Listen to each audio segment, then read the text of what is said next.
PlayStation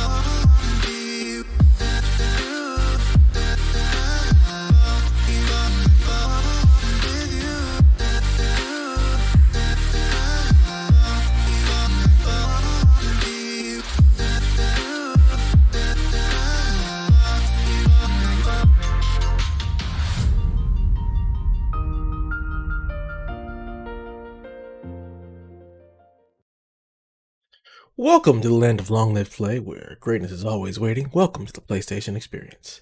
It is I, as always, your boy Dat Ninja Dev, and joining me is the man of a million podcasts himself, Mr. Delvin Cox. How are you this fine November 1st? I'm doing good, brother. I'm doing good. How are you doing today, brother?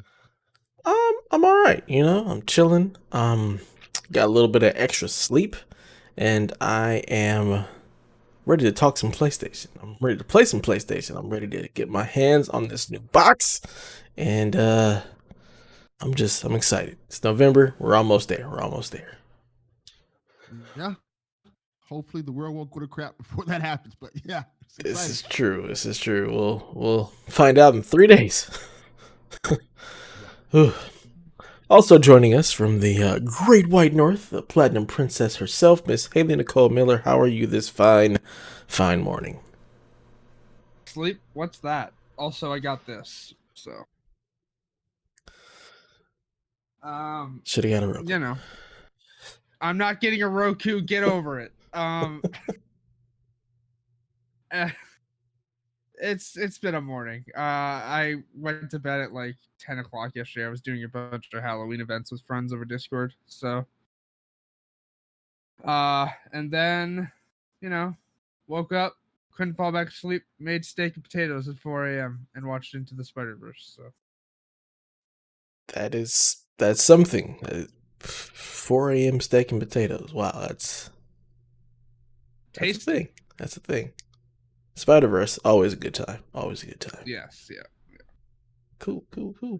Yeah, myself, I was up late, watching a bunch of Halloween stuff, just trying to savor it all because today all the decorations come down and we just transition into fall and then Christmas. So, hope everyone's Halloween was good. Did you guys do anything special? Like I said, just Discord stuff. We played like Halloween kind of Cards Against Humanity. Then I don't own it, so I couldn't play it. But like we were all watching our friends play Phasmophobia over Discord. And then we were gonna cap it off with Jennifer's Body, but everybody was too tired at that point. So, What about you, Delvin? Anything? I was remodeling a house. Yeah, What? I saw. Yeah, I saw that tweet. That's what I was doing all Halloween, remodeling a house, painting, moving furniture, everything, buying stuff to put up in the house, all that stuff. That's what I did Halloween.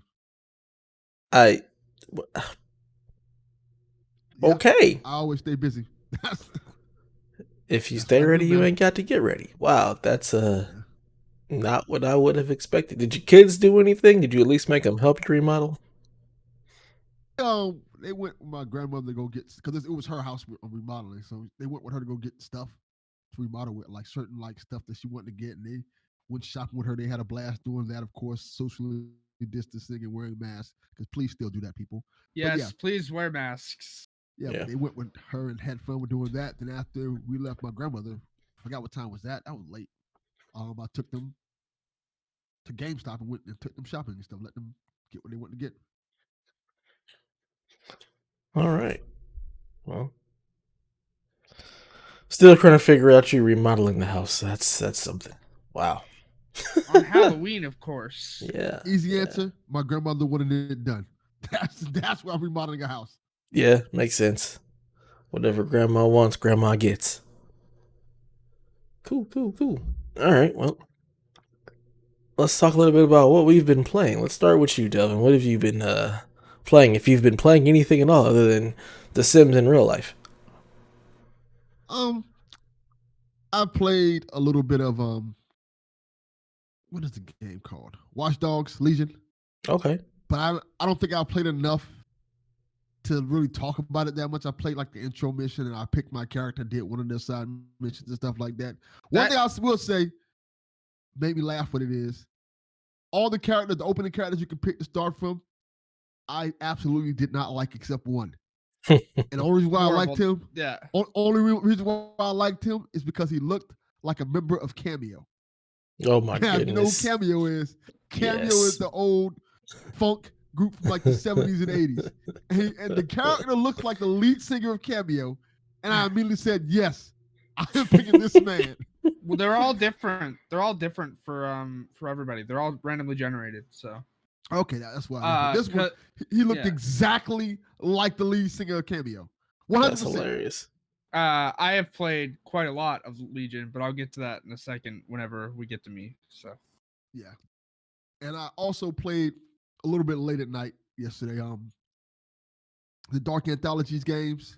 I played Little Hope. The new one, right? Yes. Little Hope is the new one. And I gotta say this. I don't think this is a controversial take at this point. I'm maybe an hour in it. I'm feeling like maybe they should have stayed with PlayStation as a second party, because when you're doing a horror game, especially a horror game like this, Man of Medan had this exact same problem. Yep. Once you find out the secret sauce about it, in terms of like the hook or the plot, it's no longer entertaining. And with Man of Medan, when you get just like any scary movie, once you find out who the killer is or how to stop the killer, it's no longer fun. Like Scream. Yeah, for the most part. Like Scream, for example. Once you find out the killer and how they're doing what they're doing, the magical stuff they're per se doing, like that happened to Man of Medan. Like halfway through the game, if you're paying attention, if you're like picking up the notes, you know why everything is going on. And it no longer becomes scary at that point. Because, okay, I know why this is happening. I know why we're seeing these things. And I feel like Little Hope so far is going in a better direction. But because they're not in that PlayStation nest, and because they're not taking their time with these games, because the whole thing about the Dark Pictures Anthology is that they are doing, they're supposed to be, originally was doing a new game every 6 months. But now it's like once a year. But they've already fallen behind. Yes, but because of that, the games are not as polished as they should be. And at some points in the game, it looks beautiful. At some points, it looks rough. And in a game like this, where the main gameplay is button presses and things like that, you want everything to be on all cylinders. I feel like so far, I'm only an hour in Little Hope. This with polish, this game could have been excellent, but so far it's just not there for me. Interesting. And that's all I've been playing, by the way. Okay. Yeah, those were not up my alley at all. I didn't even play whatever the first one was. Until Dawn? Yeah, I didn't play that. I have it, and I always wanted to play it like as a group game on Halloween, but we never got around to it. Until Dawn is great. Yeah, I'm curious to see how it's gonna look natively on the PS5. So. Until Dawn is an amazing game, one of the best games of PlayStation 4's launch cycle, and it was one of the most unique games. Also, it's got Brett Dalton, Hayden Panettiere in it. So. Oh yeah, I remember seeing the launch of it for at a PlayStation Experience. And me and one of my boys, we were like, "Oh my god, that looks amazing! That's like the perfect party game." And like I said, I always wanted to play it. I just never got around to it. So maybe one day, maybe next Halloween, once my kids are a little older, not as scared of everything, maybe we'll play it as a family. Because for me, that feels also, like a group game. Before we move on, I will say this also. It feels like when you go from Until Dawn and you have these several well-known actors in it, and then you go to Man of Medan, and you have a few well-known actors in it that you probably know from TV and cinema and stuff like that. Yeah. Like, okay. And then you go to Little Hope and you're like, okay.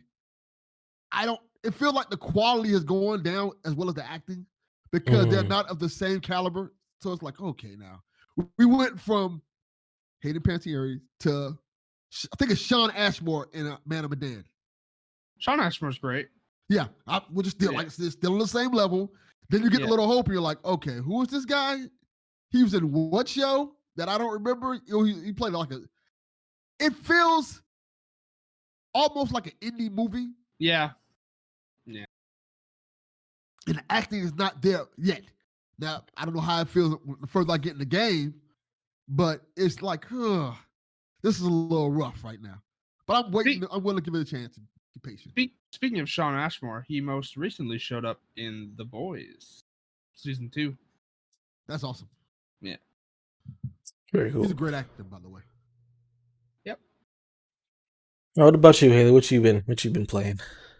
Only 2 things this week. The Last of Us Part 2 permadeath. My death count is up to 5.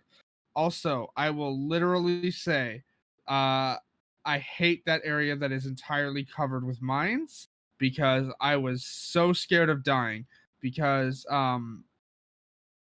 I guess there's no checkpoint once you enter the area with the mines. It literally just goes, hey, all your progress you've made since you got to past the Saravina, yeah, you die, you lose that. So because it's literally just you have to get through that area. Once you get through it, though, it's not a bad thing. But I didn't die again because, as you know, I died 4 times in the prologue because of the stupid stealth gating where if you're too close to the second clicker when you in the grocery store, it'll for some reason just notice you and kill you instantly. Died 4 times there, and then I didn't die again until after you enter the underground, the train area there. So I'm past all that. I'm still in the underground, about to like obviously get to like the part where you're, spoilers, which I won't say. But like you get to a chase scene essentially. Y'all know what I'm talking about. That game is way harder on permadeath for some reason. It seems like I'm getting less resources, which is weird because I'm just playing on like moderate. So like I'm playing on normal, but added the permadeath thing. So it feels like I'm getting less ammo. But aiming is a lot easier for me now because I'm just literally going, okay, if I can't get a headshot, I'll just run up to you. And that's pretty much where I'm at. So like obviously for those who are in the know, I'm almost done day 1 as Ellie. It's a pain in the neck. This permadeath, but I want that trophy. And that's pretty much where I'm at with that. And then the other thing I've been playing is Watch Dogs Legion, and it's pretty much the only thing I played since Thursday morning at 12:01. However, before I even start with that, I need to shout out Ubisoft for sending me a code for the Ultimate Edition of the game. Like literally, just got it in my email.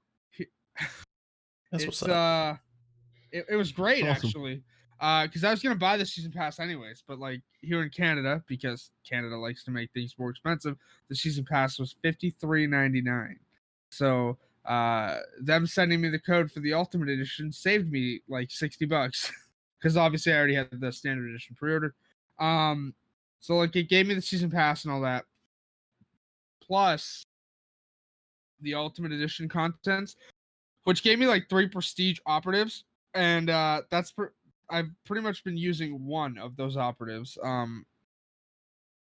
Her name is like Harriet Park. Her job title is listed as like professional cosplayer. But she's an elite hacker known as the Lynx. I posted this character on Twitter. This character has permanent cat ears that you can't take off no matter what outfit you're wearing. So they're just there. But also she's Is also this character an actual cat? No, here I'll show you. I'll post it in the chat for you, Delvin. 1 sec. That is weird. So is Spider Cat, but y'all love that. I do, but that's not what I'm talking about. This is what I'm talking about. You'll be able to see. Here you go. Do. Powder Cat's a legend. Yeah. There's the character. Those ears look weird. They're literally like not on her head. They're like a digital thing. They're just Yeah. there as part of her outfit. Her socks, by the way, also have cats on them. Like they have cat ears as the socks. Anywho, she's got this great ability where I can like send out a drone and it will dive bomb enemies. And she's also got the ability to propagate hacks so they spread. If you hold the button down while you're hacking, it'll spread to other people and not just one at a time, which is great. I have like 42% of the trophies and I've only played this game since Thursday.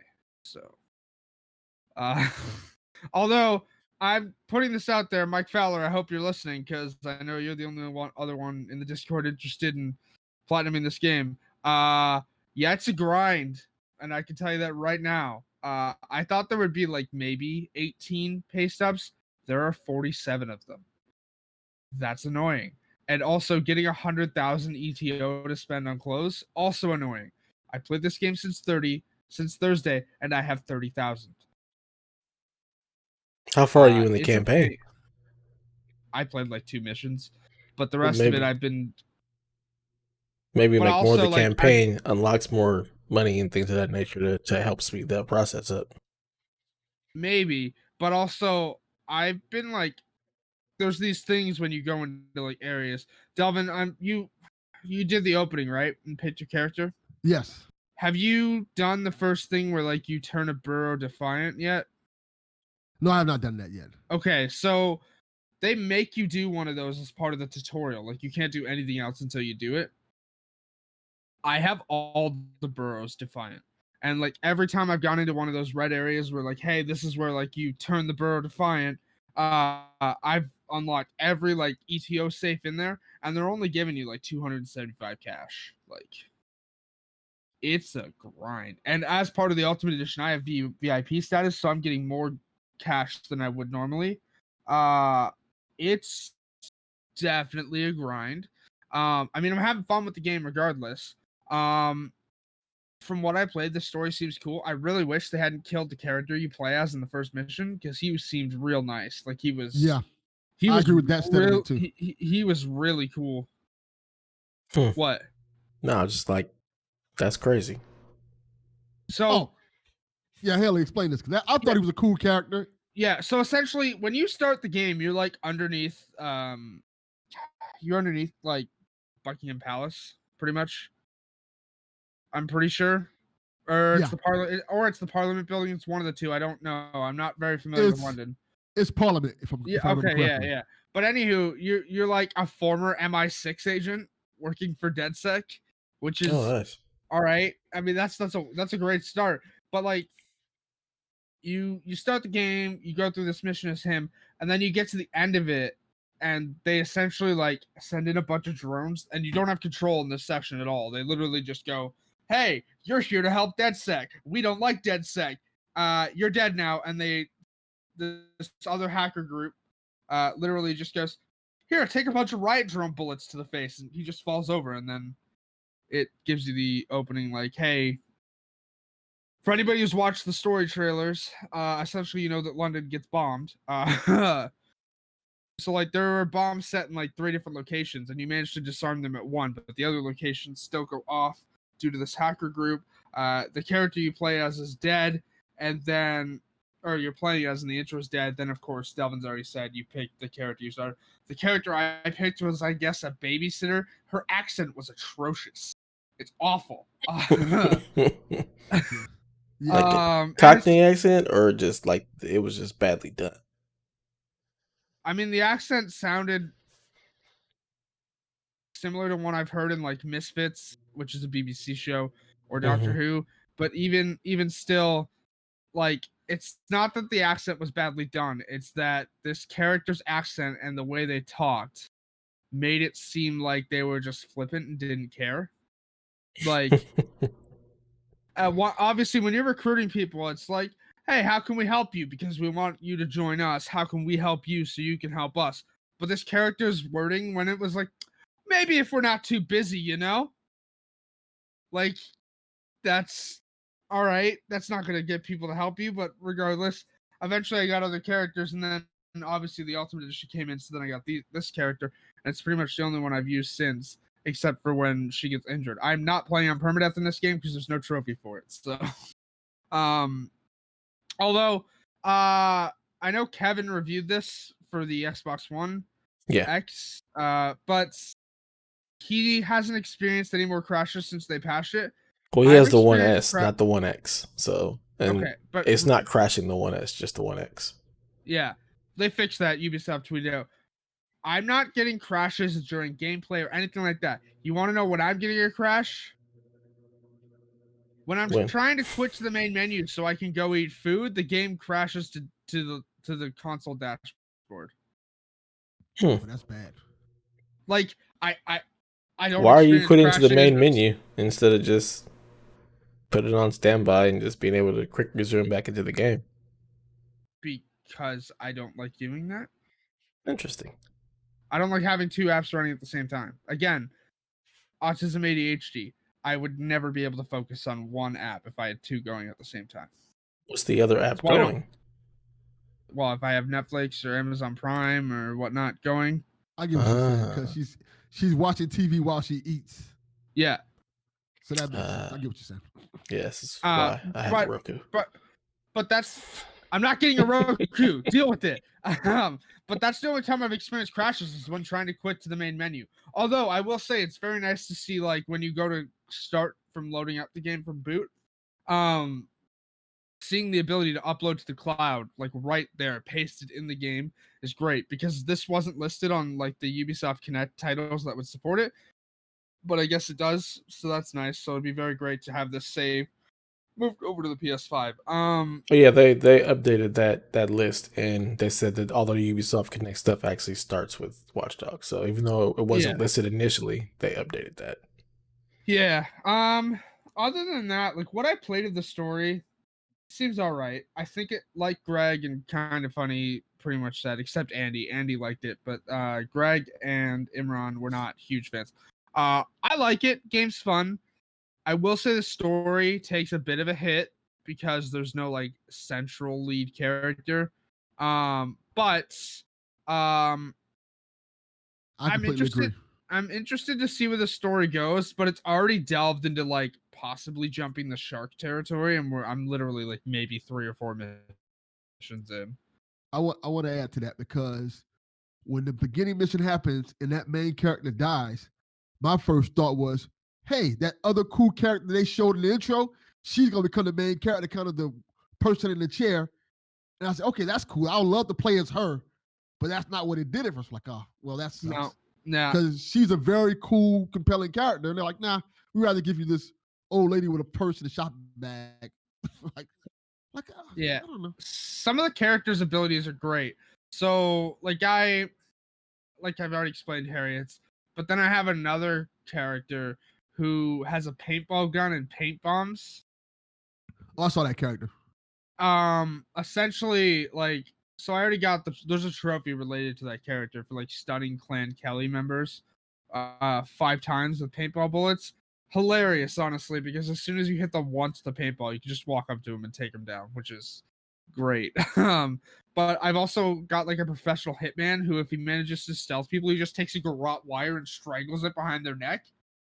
Like, nice. Some character, like, so Dev, I know that with Watch Dogs 2, you played as non-lethally as possible. Mm-hmm. Okay. All hacks. So they've made sure in this game that that's not an option, but all the weapons you have. Sorry. All the weapons you can buy for DedSec related stuff are non-lethal. Like, they're non-lethal weapons. Okay. But some characters have weapons that are lethal. Can I just choose not to use them, or just recruit all super hackers? Because that's my plan. I'm not going in lethal. I'm trying to be stealth, stun guns. We ain't killing nobody. I'm already telling you right now, that's literally not an option. You have to kill people. In literally the opening mission, you have to kill people. We'll see. They've made sure that like that gameplay loop is. Yeah, you have fun with that because I'll tell you right now, if you don't kill people, you're not making it past that main mission. Like that literal first mission, you I mean, literally get surrounded. he's gonna die anyway, so that doesn't really matter. But the rest of the game, when Uh, I'm actually like playing stuff, I want to see how far I can get with just hacks, because that's what Like I enjoy about the series is being able to just be undetected. I yeah, think I'm gonna try that there- too. there's an ability that would be super helpful for you called AR cloak, where like you cloak yourself. Mhm. But even in that, like you're gonna have to take people down, whether with the gun or Oh yeah, straight up. I took people There's so down many- with stun guns. I mean, so as long as I can stun them with something or put them to sleep, then we good. I mean, yeah, like I was saying, all the weapons you can buy in the upgrade menu are non-lethal. Like there's a non-lethal Perfect. shotgun, a non-lethal grenade launcher, a non-lethal pistol, and a Hold non-lethal. Hold up 1 second. Hold up 1 second. What the hell is a non-lethal grenade launcher? I guess it launches shock rounds into an area of effect, right? So Yeah. it just shocks them. But Nah. Makes sense. Anywho, I have all those weapons unlocked. I don't understand how they're non-lethal. I don't. The way I was that gonna say that. yeah, the way That that doesn't the make any sense. way that the bodies fall is great. You'll hit someone square in the chest with a grenade, and it goes off, and it goes operative character injured by this operative heading to hospital to receive it like treatment. It's like, no, that man's dead. I hit him square in the chest. Let's say I have a non-lethal If he grenade dies, he dies. launcher, and Also- I shoot it in an area with a bunch of people, and it's shooting out what it's electrical sparks. Yeah. I'm almost certain somebody's gonna die. It's not Okay. like a- But also, let me just point out that none of these characters, when they take people down stealthily with just their fists, seem to know not how to break necks. Literally every takedown I've done with this character just breaks people's necks. Literally. She just goes like that, and it's like, oh, okay. So you care about being non-lethal with your pistol, but with your fist you'll go and just all right. Interesting. My cameo guy doesn't do that. He does like a judo flip and punches him in the face every time, every takedown. Judo chop. I mean, yeah, but what's you guys like? What's the character's profession? I don't remember what it is exactly. I know I got him because he has political influence. Okay. And he can, and police officers, I think the prison, the jail time is shorter for everybody. Okay, yeah. But he Oh. hasn't killed people. That's one thing that's very nice. Is like, so the first time I got an operative arrested, it's like, hey, you should recruit this person because that'll help shorten jail time. Went and did that. Hey, this person is in the hospital and we'll be there for some time. Game listed as like, hey, this character's out of commission for an hour. Hey, you should recruit a medic and then it'll reduce that time. And now pretty much I don't have to worry about operatives being out of action, which is great. Sounds like So- a very interesting loop. It is, but also you can focus mainly on the story. It's just I wanted to like, because when you take a borough over, it gives you a specific character for like joins your team automatically, hmm and then once that happens, you can usually find more of those people in the city. So Okay. like because I have all the boroughs, I've recruited like a spy, a professional hitman, a beekeeper, a football hooligan, an anarchist, and more. Like it's really weird. Like the gameplay loop is. Oh, I also have a Buckingham Palace Royal Guard, but that getting that character was ridiculous because essentially like Delvin will know because when you recruit people, it gives you like a mission to go help them, right? Mhm. Well, all of Buckingham Palace is listed as a restricted area. Guess where it put the start point to talk to this person? In the restricted area. In the restricted area. But I managed to lure him out of the restricted area, come back out of hiding, right? And talk to him. As soon as that conversation finished, guess where the game started me from? Restricted area. Yeah, so I had to run away so I didn't get shot to death. Run away. But yeah, no, it's and then I got a trophy for entering Buckingham Palace restricted area as a guard, so that was interesting. I've got all the weapon upgrades, and now I'm just working on the rest of the upgrades. There are a lot of upgrade points. So like as you remember in the previous Watch Dogs, you'd get like maybe 3 or 4 points every time you level up, right? Mm-hmm. Now there's what's called tech points hidden throughout the world, and every time you collect one of those, you get 10. To fully upgrade everything, you need 1,300. Wow. 130 of these things in the open world. I don't think I upgraded anything except for hacking and I think some of the stealth stuff. So we'll see. I'm interested. I'm probably more interested in this game's DLC than I am its main story. Just because of the characters that they're bringing in. Because I just want to see the continuation of the first game and the second game. So I've been on the fence about picking it up earlier, just waiting for the PS5 version.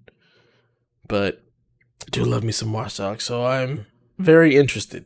This is it's fun. Interesting. Like I said, obviously I love Watch Dogs, but the game from Ubisoft that I'm most excited for is Valhalla, and that's out in 9 days. So. Maybe they'll send you a code for that too. It wouldn't matter if they did. I already paid for the $160 version, so I wouldn't be able to use it. I would say we could give it away, but it's probably only going to work on Canadian PS4s or PS5s or whatever. No, it's the North American code. I was kidding. I was kidding. Yeah. Okay. I will say this before we move on. Shout out to, I guess, Canada, because I've been seeing a lot of Canadian influencers. Mm-hmm. Xboxes, PS5s, and they're not big influencers at all. No. And I think that's dope that outside of the US, they are looking out for the smaller creators and the smaller communities and hooking them up with PS5 to try and stuff. And that's dope. I wish I'd see that more here. Also, shout out to The Rock, who apparently got already a custom version of the Xbox Series X with, instead of the Xbox logo on it, it's got his like the Bravo workout company logo. Yeah.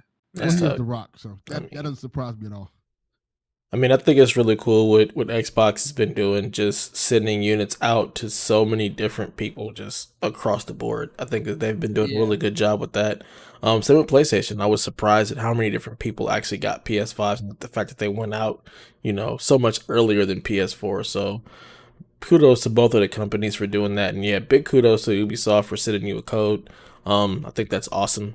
I think that's great. Yes. I mean, it's just really cool that they recognize, how big of a Ubisoft, gamer you are, and just wanted to give back and say thanks for being, somebody who big ups our stuff. So that's really cool. Really cool to see. I like not even kidding. For those who aren't aware, I play literally every Ubisoft game. I may not play some of them for long. Like I haven't really played Rayman that much, or I own Rainbow Six Siege and haven't really played much of it because I'm not very into competitive shooting.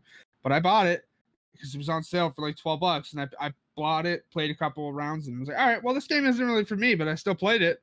But yeah, my Ubisoft Connect level, because it used to be Uplay, and then I guess it all switched over now, is 45, for those who are wondering. I've played literally all of their games since Uplay started, which was with Assassin's Creed 2. So very nice, very nice. Yeah, so for me, I'm boring. I only play Ghost of Tsushima. I've been just super busy with life stuff this week. I haven't really had any time to play any games. I think I only played a game like maybe once or twice this entire week, and it was just Ghost, trying to get my key up for my character or whatnot.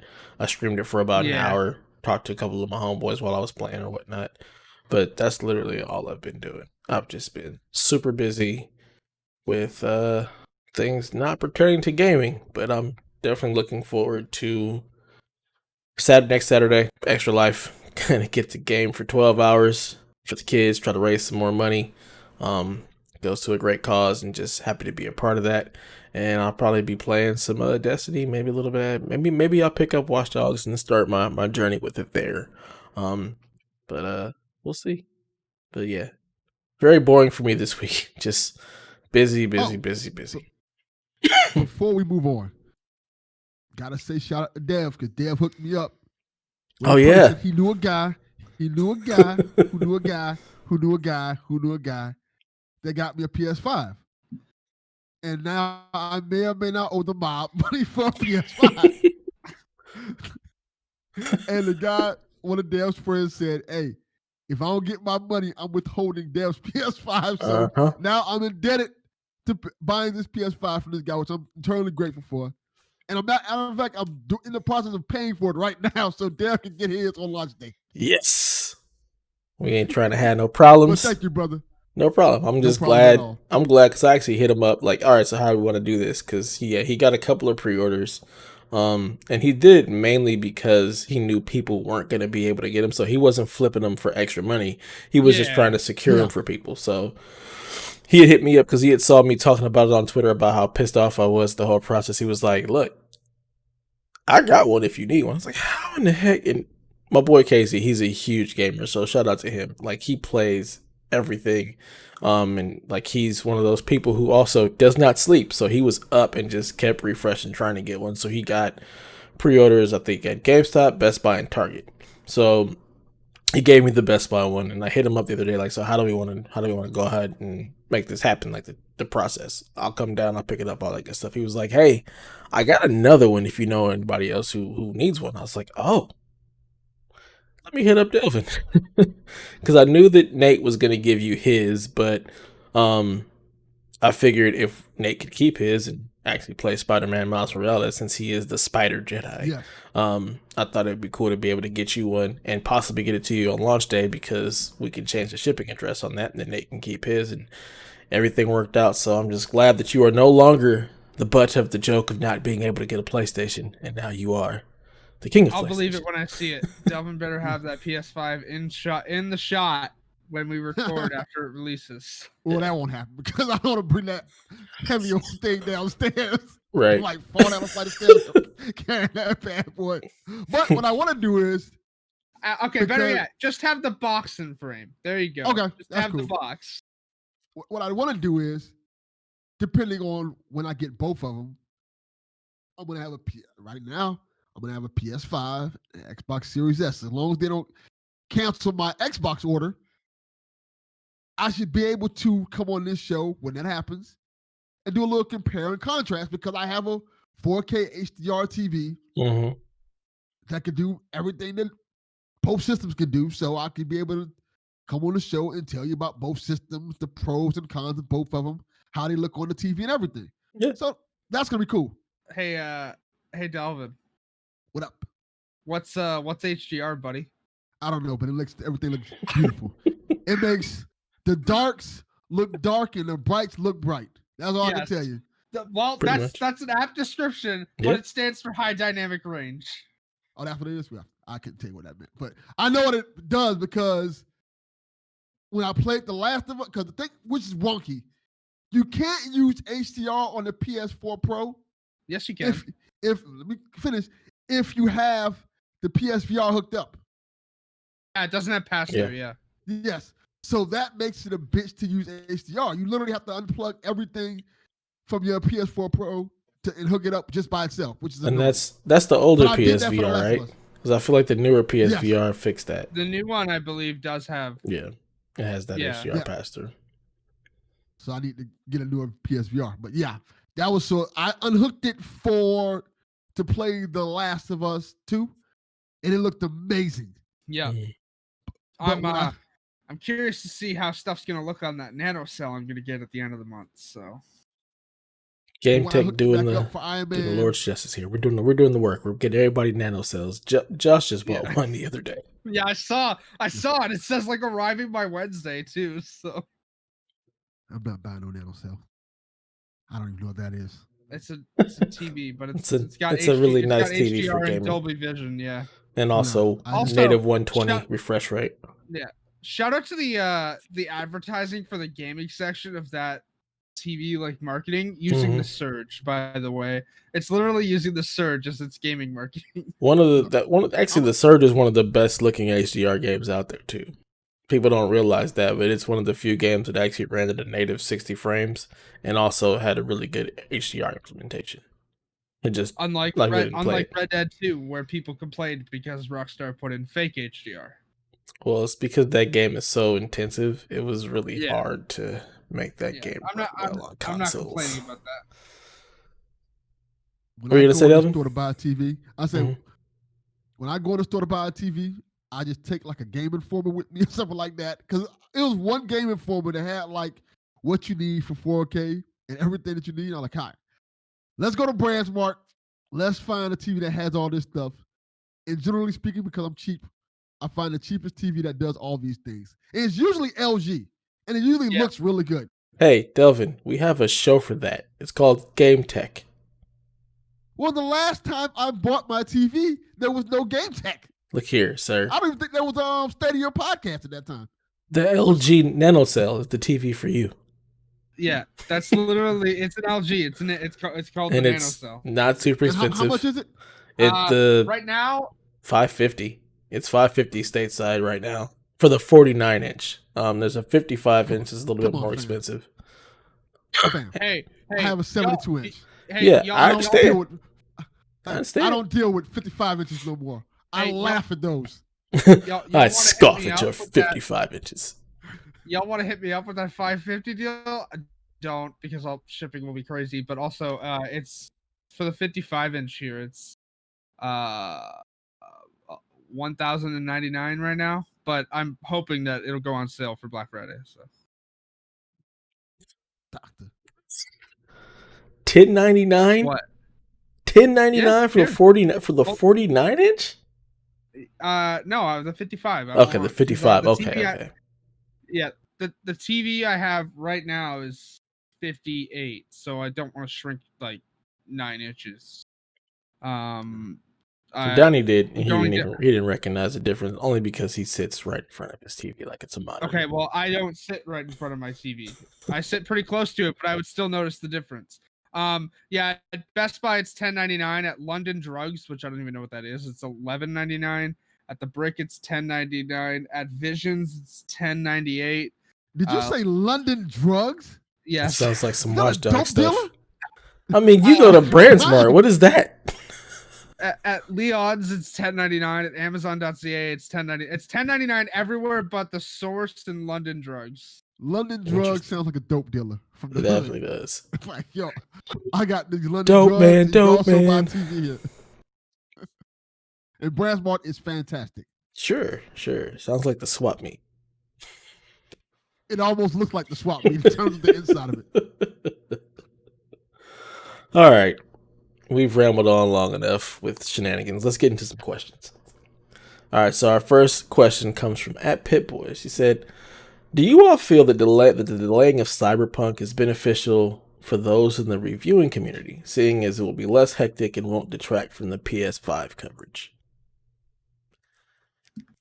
You know, I don't, because most people that are in the reviewing community that actually get codes are going to get it before the game comes out anyway, so I don't think it's any less hectic for them, to be perfectly honest.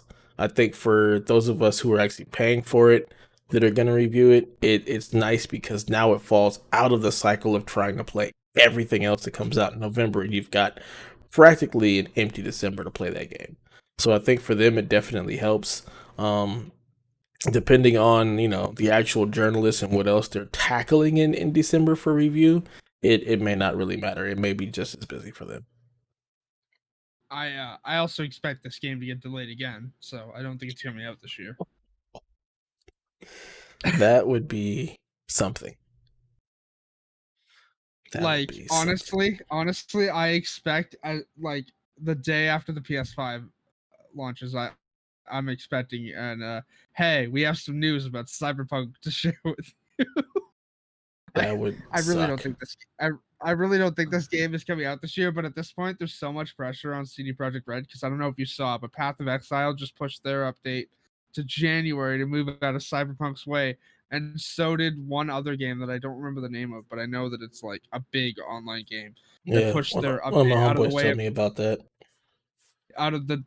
So like 2 games have moved their stuff out of December entirely for CD Projekt Red, and if they delay it again, people are gonna be pissed. But also, shout out to like people tweeting right after this delay announcement. Like, I bet Ubisoft's popping bottles right now. It's so funny. Who I follow on Twitter, everybody was like, "No problem, take your time." Like, I didn't see any of the shenanigans. It was mostly everybody was like, "It's all good, man. Take your time. We can wait." Also, can't believe I have to state this again. I don't care how upset you are that a game you're excited for got delayed. Do not send developers death threats. You're At basically all. screaming into the void. No one's listening. They do what they want. Keyboard warriors, they don't care. I'm gonna Sad. say I don't think it's gonna get delayed again because when I was reading about it, it's not the problem is not with the PS5 No, Xbox versions of it. It's with the I guess the current / last gen versions of the system. Mm-hmm. And I understand why they delayed all of them because at this point it wouldn't make sense to put out the PS5 Series X version of it, and the last gen versions are not ready. Okay, but Delvin, they're not releasing the PS5 and Series X versions, like the native versions, until next year. What's coming out in December is still only the backwards compatible copy of the game. But that's the version that's jacked up, they said. The PS5 Xbox Series X version is actually running really good. So they kind of want to fix the ones that's supposed to come out now. So that's the problem. And I wonder if it'll get to the point where they're like, maybe we should scrap this PS4 version because it's not running right on it, or they'll put out a subpar product on it. Because look at this game; it looks beautiful, it looks amazing, and it looks to the point where like, can this run on a PS4, or should it be running on a PS4? Right. So I want to know how much would they go into it for to get to the point like, you know what, maybe we shouldn't put this out, or maybe they'll just put out a subpar quality product for the PS4. Yeah, it may get to the point where they just have to release it and just patch it as they go. That is definitely a possibility that I could see happening, but they're committed to quality. So for them, I think it's going to take how long as it takes for us to get this right. And I think at the end result, we'll look back and be like, wow, this thing got delayed into eternity, but man, this game was good. Kind of like similar to like an Uncharted 4, like that thing got delayed forever. Last of Us delayed, I think we're upset because a lot of people like this was their game this fall. So they're upset that they're not going to be able to play that game. But I think ultimately when it does release, and if it are what we expect it to be from CD Projekt Red, I think all will be forgiven in the end. And once again, like, you don't have to put out a release date. You don't have to say anything about the games. I mean, I get a lot of it is for investors, but when you keep delaying it, you're not really helping, your investors or whatnot. So I think we need to get to a point where we really don't start talking about release dates and things of that nature until games are really ready. And I wish more companies would just kind of fall in line with that and be like, yeah, it's coming when it's coming. Like, take the Rockstar approach. Like, they don't say nothing about no Grand Theft Auto until that mess is ready. Like, just, you ain't got to say that. You ain't got to say nothing at all. Just, it's coming when it's coming. It's ready when it's done. Yeah. Miles Morales did it perfectly. Like, hey, we have another Spider-Man game coming out, and it's coming out this fall. Done. Yeah.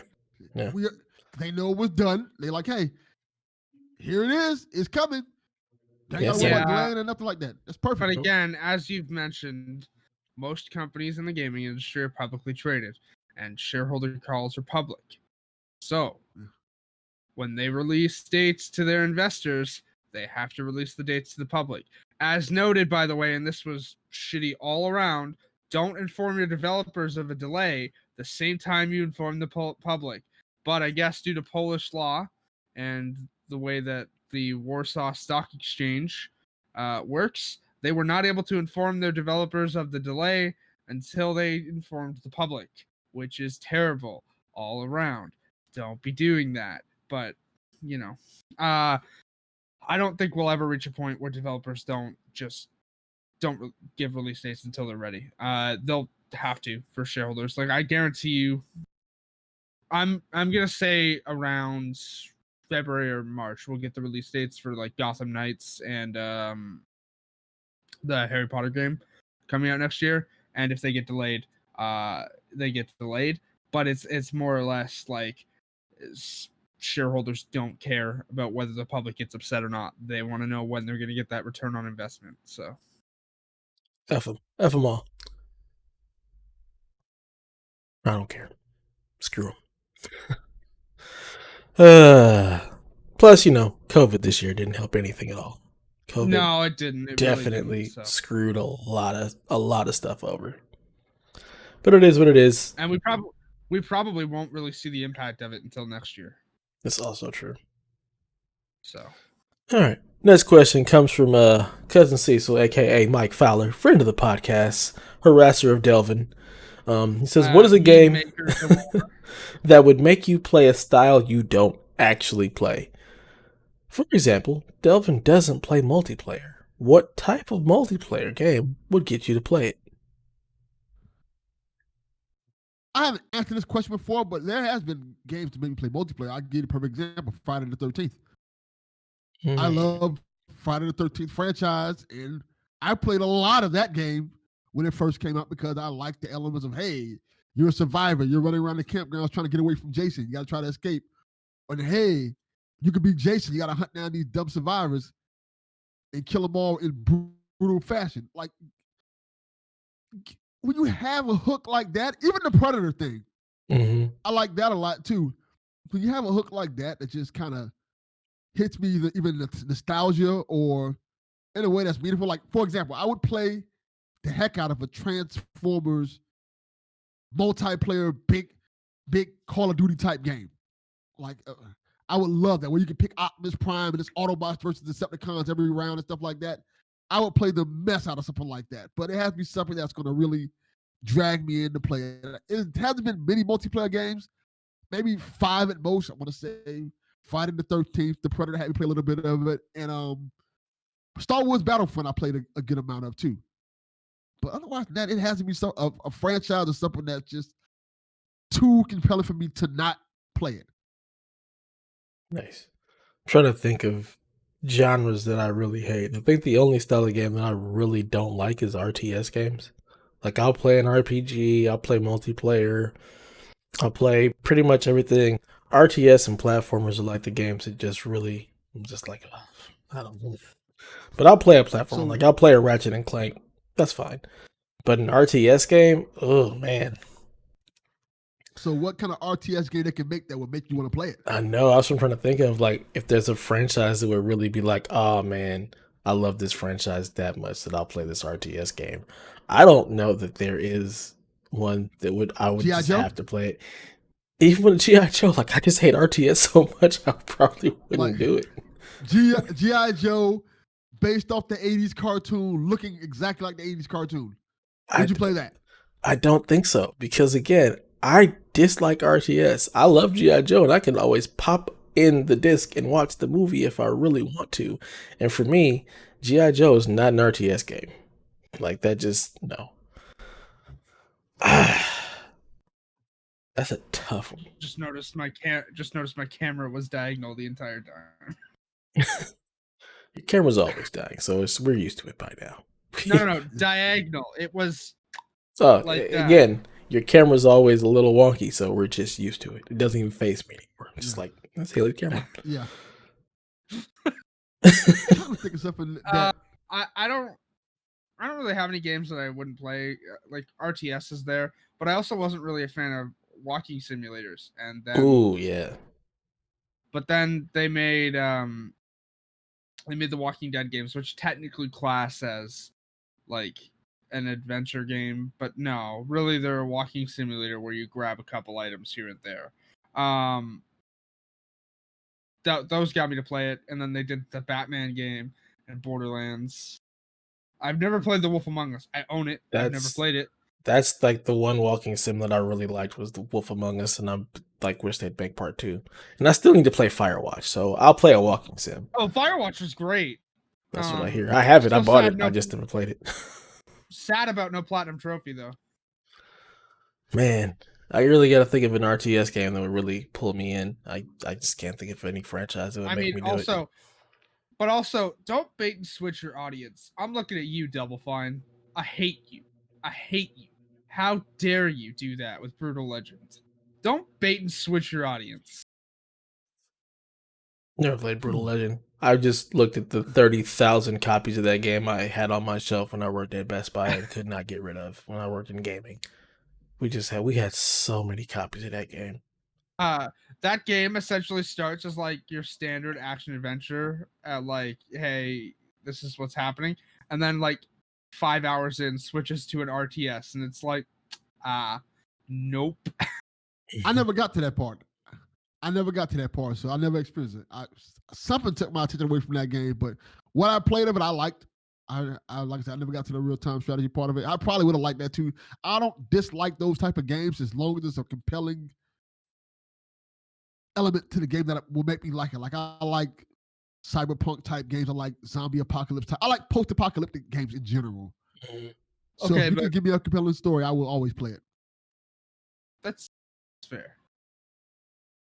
Yeah, it would have to be something super story based of something that I really enjoy to make me really see through an RTS game. I'm just not like Star Wars. Wouldn't do it. Love Star Wars, but I'm not playing Star Wars RTS. Same with like I never liked the Warcraft RTS games. World of Warcraft was where I really got my feet wet with that one. I would not probably play a G.I. Joe RTS game. I wouldn't play a Transformers RTS game. Ugh. I don't like RTS in general. I even Me either. tried like XCOM seemed interesting, but no, I can't do it. I can't do it. So Yeah. I tried out the Gears thing just because it was free. I was just like, ugh, this I hate. oh yeah. this. Also, rest in peace, Gears Pop. That game's going down in April.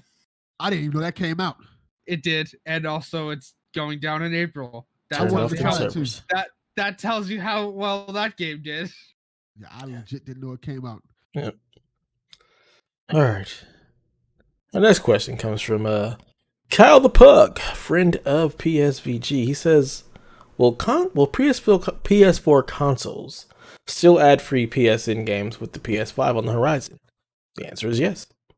Yes. And that's the easy, short answer. I know this is in general in relation to the fact that they recently removed PS3 and Vita games. Mm-hmm. But again, those consoles had They're dated. 5 They're old. They're dead. years. Well, yeah, but I'm saying PS Plus didn't launch with the PS3. It launched like 3 or 4 years in. Mm-hmm. All I know is I've had it since 2013, I think. I've had it since then. But still, the PS3 and Vita had like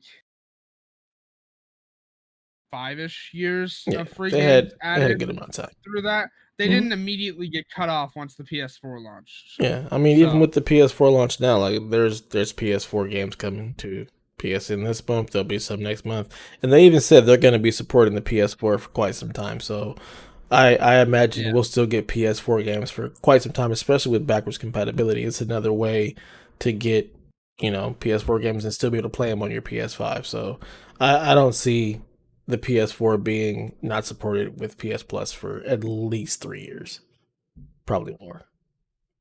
Yeah. I agree. Yeah. I mean, there's not a whole lot to say there. Yeah, it just sounds accurate. Yeah, there's not a whole lot to say.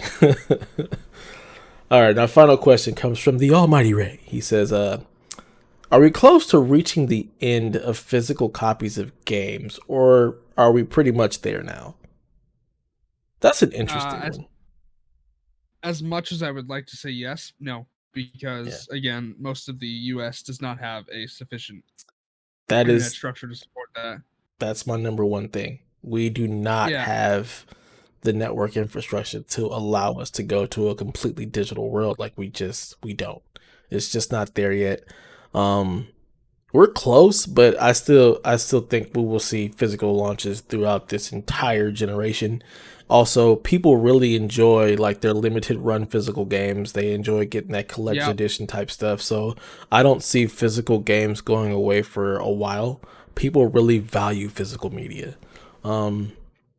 Maybe next gen. Like, let me put it this way: but I think it'll be a while. I don't buy physical games anymore, but I still buy 4K Blu-rays. I still buy that stuff, and they come with digital codes, so I get both. Generally, I'll then only watch the digital code, but I still buy the 4K Blu-ray at the time. It was currently because I didn't have a 4K Blu-ray player because I had to sell my Xbox One S. But with the PS5, I'll have a 4K Blu-ray player, so I can just slide those in and watch them. That stuff's great, and generally you'll get a better 4K quality picture if you're watching the actual disc. Yeah. But in lieu of that, like with something like The Umbrella Academy, great show by the way, on Netflix, I don't have an option to slide a disc in for that because it doesn't exist on disc. and if it did, it wouldn't be on 4K Blu-ray because Netflix never does that. They've released their shows on Blu-ray, but just standard Blu-ray, which is weird considering they shoot them in 4K. But They want you to subscribe. That's why. Yeah, I mean, I don't have a problem. I pay the subscription price anyways, but which is going up. It already went up here. It's like $20 here in Canada now for the 4K streaming package. It's a little much. Yeah, but I also get 4 screens, and I'm not the only one that uses it. So yeah, same. I share mine with other people, so I'm not. Yeah. I share mine with my best friend, my mom, my sister, and my grandparents. So I don't have a problem paying $20 for it. Anywho, the point being is that like here, yeah, I've got a God tier internet package, and I don't have a data cap. But over in Delvin's neck of the woods, I don't know Delvin specifically, but maybe people still have data caps. You are 100% correct. In my neck of the woods, there's data caps. That is also a hindrance as well, because games are only getting bigger, as noted, by the way, and this is absolutely hilarious because they've already gotten crap for it for Modern Warfare, but Call of Duty Black Ops Cold War on PC, if you want ray tracing at launch, is 250 gigs, which is... Do you guys not know how to compress your files? Because, oh my god. I don't know that they... I mean, 4K assets are really large. Even with compression. Yes, like, there's only so much you can compress to be able to send that stuff through the pipes. And, yeah. Call of Duty is just... That game won't fit on a 250 gigabyte SSD. It will not. It won't. That game will not fit. That is hilarious to me. And that's at launch. Imagine how big that's going to get. It's just insane. And yeah, like you said, the data caps. Yeah. Yeah. Let me chime in on this by saying I don't think physical media will ever go away as long as Nintendo still supports it. You always have some type of still of physical version because Nintendo is always going to have their... Hey, buy this disc or buy this proprietary thing. They're always going to go off the beaten path. And I feel like it's worked for them. So they're going to keep continuing to do that. And also, I feel like as our systems upgrade in terms of like we had a 4K Blu-ray player in the new consoles and stuff like that. As long as we keep getting physical media like that, I don't think we'll change because there's always a use for a disc drive in a PlayStation and Xbox Series X. Yeah. Because of that. And while I think companies want to go away from that, physical media is still profitable. So why kill something that you're still making money off of? It is, but moving away from physical media is more profitable. So I think that there's definitely that desire to move away from it because you don't have to pay to stamp a disc. You don't have to pay to print a disc. You don't have to pay inserts. Like all of that stuff is a cost that they could completely eliminate if they go straight digital. And you do see some games where they're like, we're only doing this digital unless we get like a massive groundswell of people who want a physical version, then maybe we'll contract something with limited run to print those discs. But I do think it is the future. Recent release Ghost Runner, digital only. Yeah. It is definitely our future. It's just not here yet. It'll be a while. I don't think there'll ever be an 8K Blu-ray. I just don't think that'll be a thing. But then you also look at, like you said, like the data caps and the amount of our whole internet infrastructure just needs to change to allow for us to actually go fully digital or to go streaming only. Because if you're somebody who wants to enjoy media at that high of a level, and it's all streaming, but you're in a place that has either crappy internet or a data cap, you're hamstrung. Like you're not able to do that. So I think it'll be a while before we truly see us going into an all digital future, just because the way our infrastructure is set up here in the States, to be perfectly honest. You also need to get men with the giant Reese's peanut butter cup mug out of the FCC, so that needs to happen too. So, for those who don't know who I'm referencing, I'm talking about a Jeep Pie. That man needs to go from the FCC. Yeah. Well, let me add to this because this is something I also noticed the other day when I was in the stores. a lot of parents still buy console games for their kids.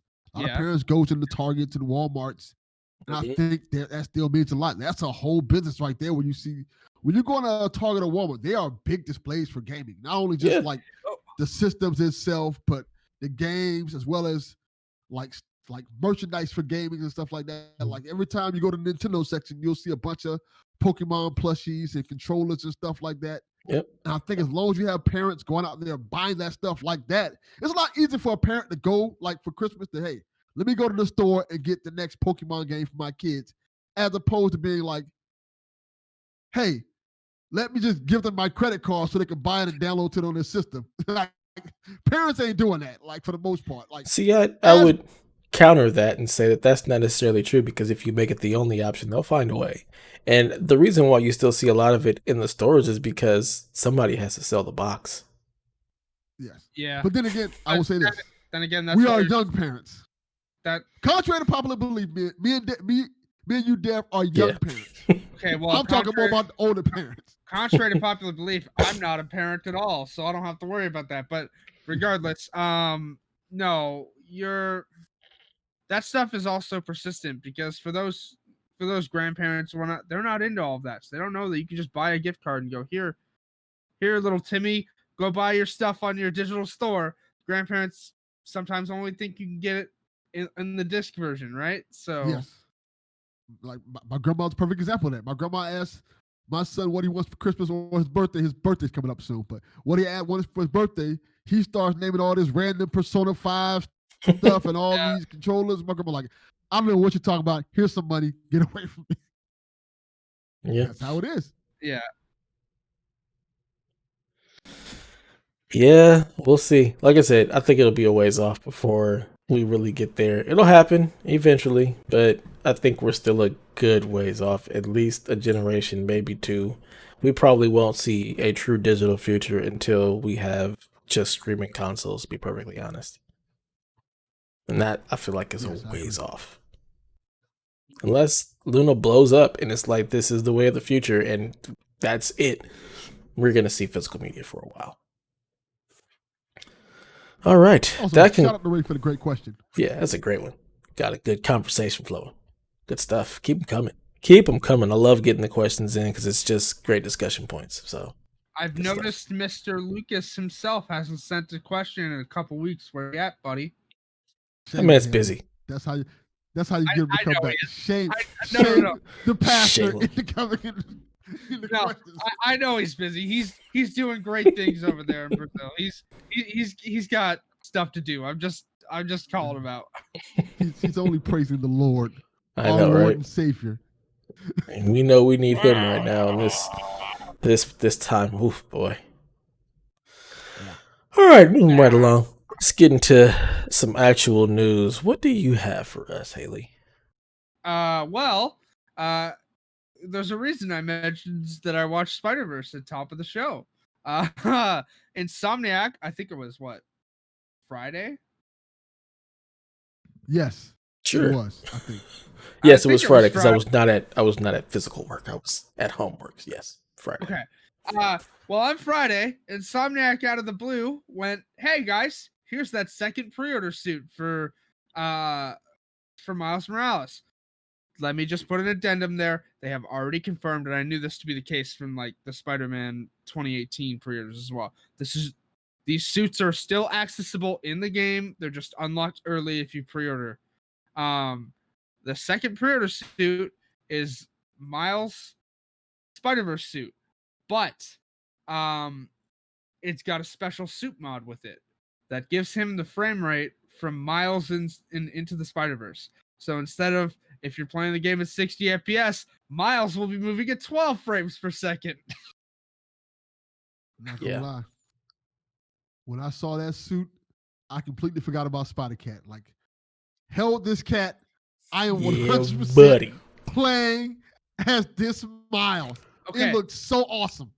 But I will say, if you're playing at 60 frames per second, I could see this giving people headaches. So Insomniac also confirmed this suit mod can be disabled, but it can also be put on other suits. It doesn't have to be limited to just this suit.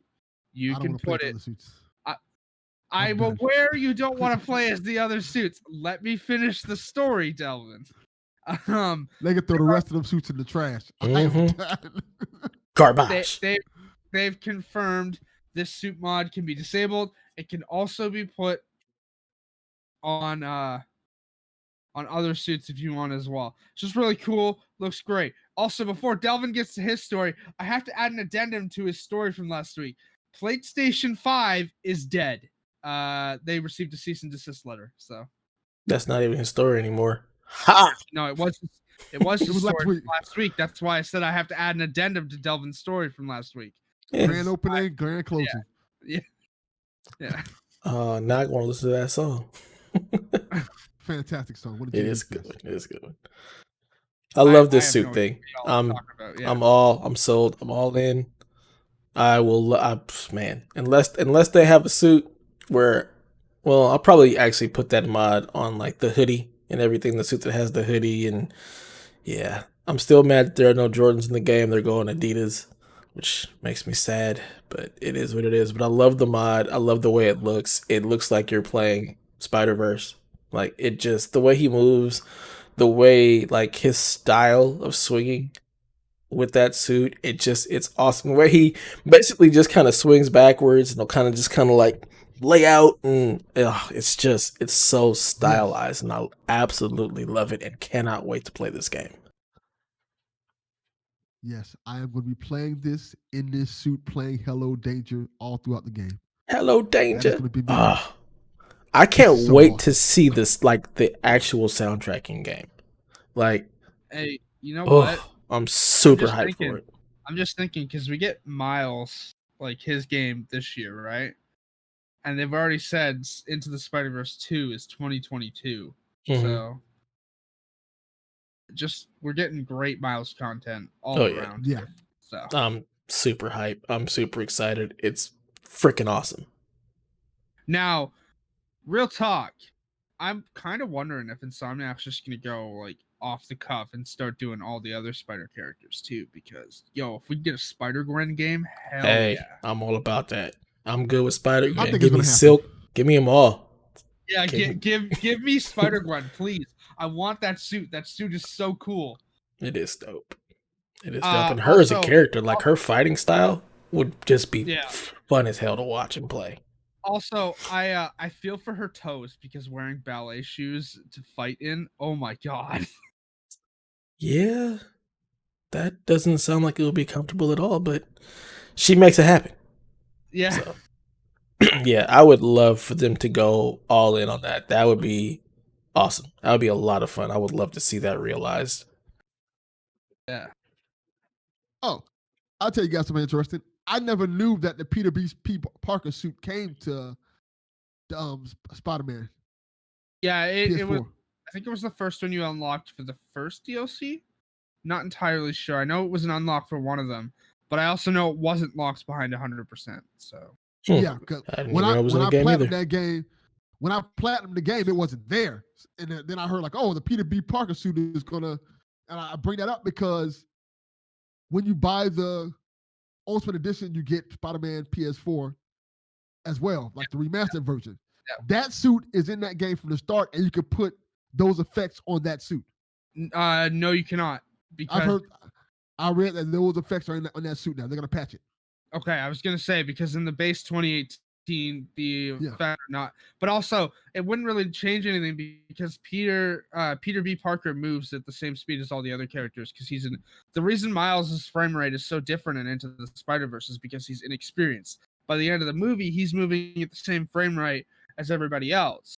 But as he's learning, he's still moving at like 12 seconds. Then he moves up to the same frame rate as everybody else. Either way, I'm jumping off a building and falling backwards while Yeah. listening to Hello Danger. All right. Oh man, that's gonna be a fun time. I'm gonna be streaming that game pretty much all day on the 14th Yeah. on Extra Life. I will stream Miles when I get it. I'll also stream Valhalla. I'm gonna stream lots of things because that's it's the new hotness. I mean, I'm doing it mainly because it's Extra Life. So Also, I didn't point this out at the start of the show. By the time this episode releases, there are 8 days till launch. Yes. sweet. Moving along, what you got for us, Delvin? All right, I got a big story for all you Xbox out there. You thought you won because you got Bethesda? Ha! I laugh in your face. Sony now owns anime. Suck it, nerds. How are you going to live your life without Naruto? Without Dragon Balls? There will be no Dragon Balls for you ever again. No more. No more Death Notes. No more Hero Academia. Nothing. No more Punch Man. If you didn't know the news, Sony is trying to buy, they're basically purchasing Crunchyroll, which is anime's #1 streaming service. I think it's cool. I think it's really cool that they're going to get it because I don't think they're going to hold it off from Xbox. I was joking when I said that. Don't freak out on me, Xbox nerds. Don't call the Xbox army to have me taken out and shot. But yeah, I think it's a smart move because truthfully, besides PlayStation and Spider-Man, what does Sony really have? Like their TVs aren't banging like they used to. Their computers aren't banging like they used to. They don't even make computers with the exception anymore. See, there you go. Like, with the exception of Spider-Man and PlayStation, they don't really have much. Their movies aren't even really that great, with the exception of Spider-Man. Their cameras, the Spider-Man spinoffs. Their cameras are really good. So they kind of need something else to kind of help keep them funded, and I feel like Crunchyroll is the perfect thing. Crunchyroll is a great service that a lot of people go to for their anime, and it basically just paints money, and they got it for less than $1 billion, a little bit under $1 billion. I think it's a smart investment. I think, especially now the way we're going with all digital services coming up, it's really, really cool for them to have Crunchyroll. I wonder what they're going to do with it. I think it'd be cool if they were like, hey, if you have PlayStation Plus, you can also get Crunchyroll. I think that would be a cool thing to do. I doubt they'll do that. Yeah, I don't think they will either. But it would be something that would be nice if they started to roll in some of their other, portfolio stuff into the PS Plus subscription or create different tiers. Like if they would have kept not PS Now, what was it? What's the TV series service they had? PlayStation View. PS View. It was actually a good service. It was only available in the States, though. It wasn't available anywhere else. Yeah. If they would have been able to keep that going, especially with the digital landscape of everything, like they were kind of ahead of their time. They had a really good DVR. The service worked really well. If they would have been able to keep that, add Crunchyroll into it, add a PS Now, add a PS Plus, and have like this nice little media package, it probably would have been really, really nice to have if they would have been able to get it into more countries.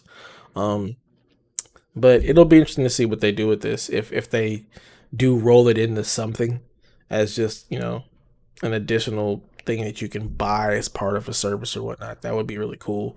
But otherwise, yeah, it's something else they have to their portfolio to bring in some money, because other than their TVs, PlayStations, and cameras, like they don't really have anything else that's really driving revenue for them. Yeah. I think it's cool. I think it's cool that they're doing it.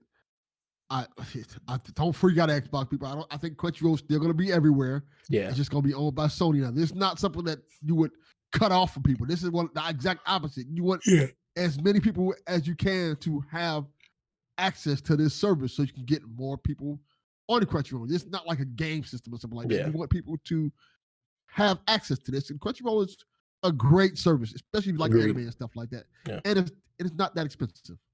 Yeah. Can you get Crunchyroll in Canada? Is that a thing in Canada? Does it exist there? It's a thing here. It's got its own separate app and everything. But unlike Shudder, which, by the way, there was a sale on like an annual pass for Shudder yesterday, but can't claim it here in Canada because there's no separate app for it. You have to go through Amazon Prime. You can only pay for it month by month. I was gonna say I thought it was in Canada because I remember listening to Xbox Drive and Ryan and Sean were talking about it exists. They have it. Shudder is available here, but it doesn't have its own separate app, so you can't buy an annual pass for it. You have to pay for it month by month as part of your Amazon Prime subscription. I had Shudder for 6 months and didn't use it and forgot I had it. Yeah, I haven't watched. That's what they count on. Yeah, I literally bought it. I even got the free trial. with every intention. Like I want to watch The Shed because I recommended it. I said, hey, this is that movie I was talking about to Donnie. Haven't watched it yet. I have Ginger Snaps in my queue ready to watch. Haven't watched it yet. Instead, I've been rewatching Smallville. This is why when I get free trials, I put a reminder in my calendar to cancel before the free trial ends, so I don't have to worry about paying for it. Anyways, regardless, Crunchyroll does not have my anime on it, so it's a loss. What anime is that? Hellsing Ultimate. It's not on Crunchyroll. It's old though, so. Isn't it on Netflix or something like that? No, in the States maybe, but here no. I remember seeing Hellsing on Netflix. I don't remember which one it was. Yeah, I mean, there's Hellsing or Hellsing Ultimate. They're both pretty much the same thing. They're only 10 episodes. The only difference I think is that Ultimate kind of delves more into Alucard than I think the original Hellsing does. Anyways, they're both great and have some fantastic fight choreography. And also is one of the only animes I've seen do animate boobs properly. And not, hey, I just shot a bullet. My boobs are doing this. Oh, that is proper anime boobs. What are you talking about? No, that's not how boobs work, though. No, but those are proper anime boobs, though. That is accurate. No, anime has ridiculous boob faces. No, that's no. Yeah. I also, some anime characters are literally drawn in ways where I don't know how they're walking around because their spine should be like that. Yeah. Well, in the anime world, that works. Yeah. I also appreciate how anime girls the only two kind of anime girls, either they're huge chest or they have no breast at all. There's no middle ground in anime for some reason. So ridiculous. Also, ridiculous. One anime trope that needs to die is I'm a 1,000-year-old character, but I look like I'm 12. No, kill it. Kill it with fire. Get it out. You're talking about something else. That's anime. That's how it works. You're trying to fundamentally change anime, and no, you cannot do that. All right. I am trying to fundamentally change anime because it's attracting a certain kind of people that are not great. It's always attracted those people. This is what anime is. Just let it live. Let it be its thing. All right. Just leave anime alone. If you don't like it, you go elsewhere. All right. You go get your animation somewhere else. You leave anime alone. Anime is for the people. Anime is forever, like Wu-Tang. I was waiting for Sony owns anime now. That's right. That's not how. No. Didn't they buy Funimation too? No. Wait, they already owned Funimation. That's what I'm saying. Yeah, so they own anime. They own anime. Sony anime. They're like this, son. You want Xbox? You want anime now? You have to come to us. That's we right. don't come to you for anime. We run this, son. Okay. Moving along. Our final little story. Did you guys see this global launch ad for the PS5? I did, and my question is exactly the same as yours. What the hell was that nonsense? Like, I don't know. What?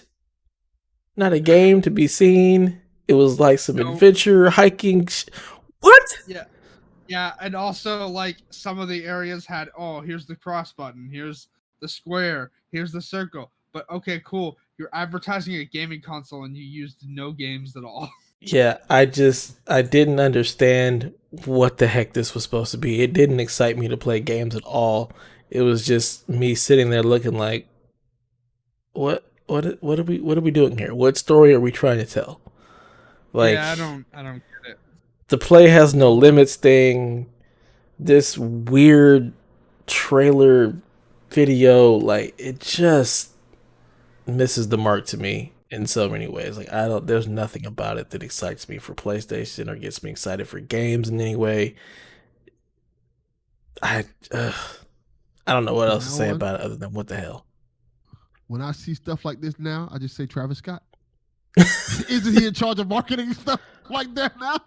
So we're going to just do ads or we don't even talk about PlayStation? Just going to talk about random other stuff? Yeah, I'm assuming this was like a Travis Scott thing because...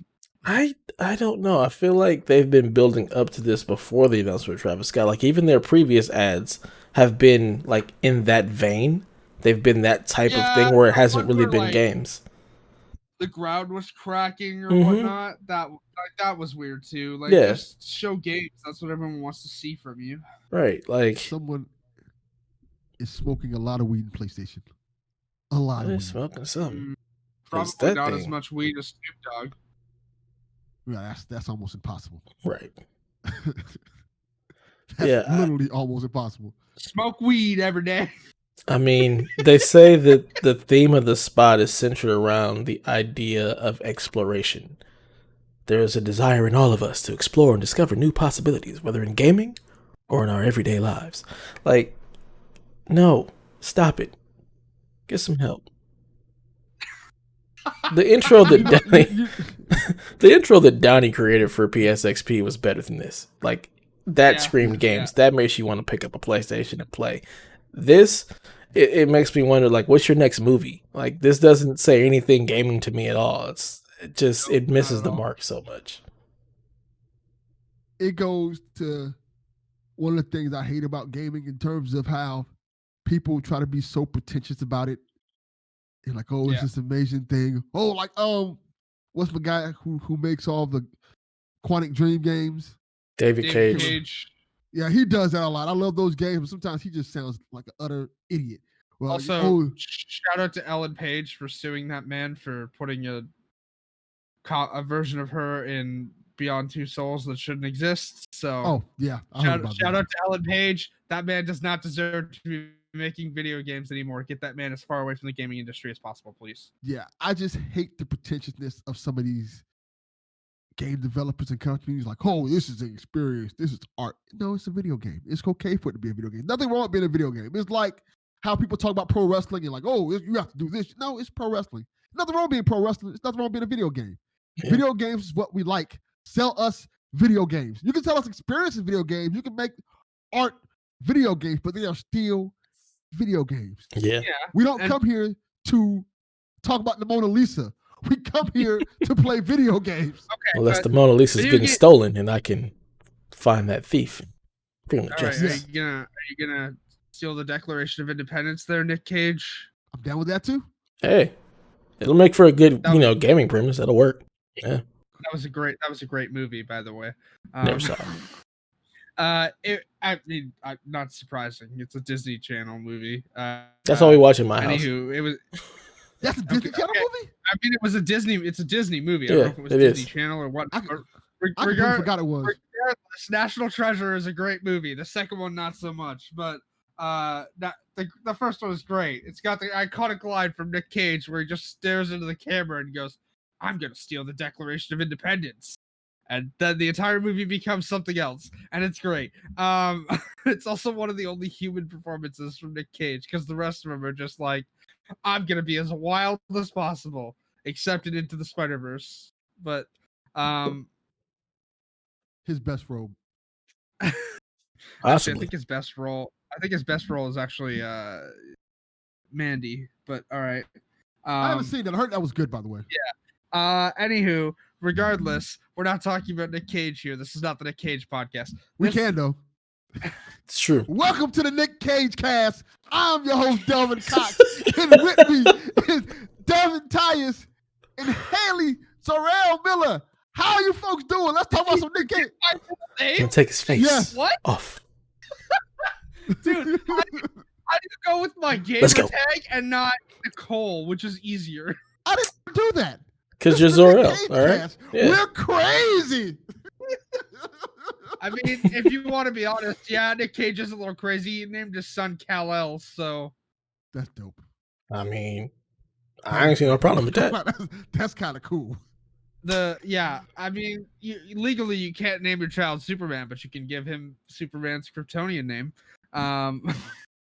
Anywho, this ad is ridiculous. Yeah, it's garbage. It's pretty much, it's pretentious. It's out there. I mean, gaming is art, yes, but like this ad is not art. This ad is pretentious and annoying, and I want it destroyed. Yeah. Yeah. Go back to the drawing board, Sony. Please try again, because this ain't it. I get that it's a global launch ad, but how could you have a global launch ad if you don't have a global launch? I don't know. You still can. You still have a global launch. It could be different days. It's always going to be different days because, time zones. So what difference does it make? This is the launch I mean, ad sure, for but PlayStation because remember, they've also unified everything. You no longer yeah, have the separation like where it Sony was for Europe, the yeah. players in the UK and it was whatever it was out Also, here. So, just bring it up here since we're talking about the unification. So you guys know how the Burger King contest in the States allows you to win game codes and stuff? mhm. Yes. Yeah. The only prizes here are consoles. That's it. There's 50 consoles. That's the only prize. As far as I'm concerned, there's not even those because I ain't won nothing yet except for a Sunday. I mean, their Sundays are delicious though. Eh. Yeah. Josh I can't like even their get shake. receipt I like paper their to shake even better. put his code in. He's Yeah. gone to Burger King a Yeah. couple times and just they have no receipt paper. I'm like, how does that happen? Yeah. It's bullshit. That's employees wanting those codes for themselves. It's not even codes. That's the other thing. It's literally just like the receipt information. It's not a code you put into Yeah. the app. It's just the store, the date of purchase, the price. Like, it's nonsense. That's just Burger King's incompetence. I'm not gonna lie. I can't even cover up Yeah. for them. Like, I have went to Burger King several times and they don't even give you the receipts half of the time. They don't care. Half the time, like especially Burger King near my neighborhood, they half the time you'll be lucky if you get your food correctly. No less Jeez. a receipt. Such is life. Okay. Our final thing to talk about, which kind of ties into Kyle's question, the state of PS Plus games and PS5. So I was always wondering what was going to be the PS5 launch game with PS Plus. Like it was something that I was like, they got to do something. Like we got Resogun for PS4, which was an amazing game. We got Resogun and Contrast. What was the other?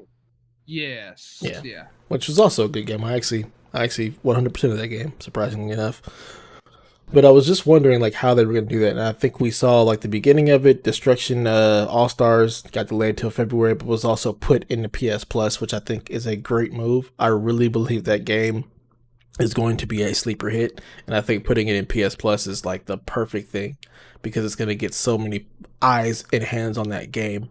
And then Bugsnax, we found out is going to be a launch PS Plus title, which I still don't know what the hell Bugsnax is. It's Bugsnax. When that trailer came on, like I completely tuned out, so I don't even know what the song sounds like. I don't know what the heck this game is supposed to be. Nothing about it appeals to me. But apparently the whole world is excited for Bugsnax, so I think that's a great thing to put into PS Plus at launch.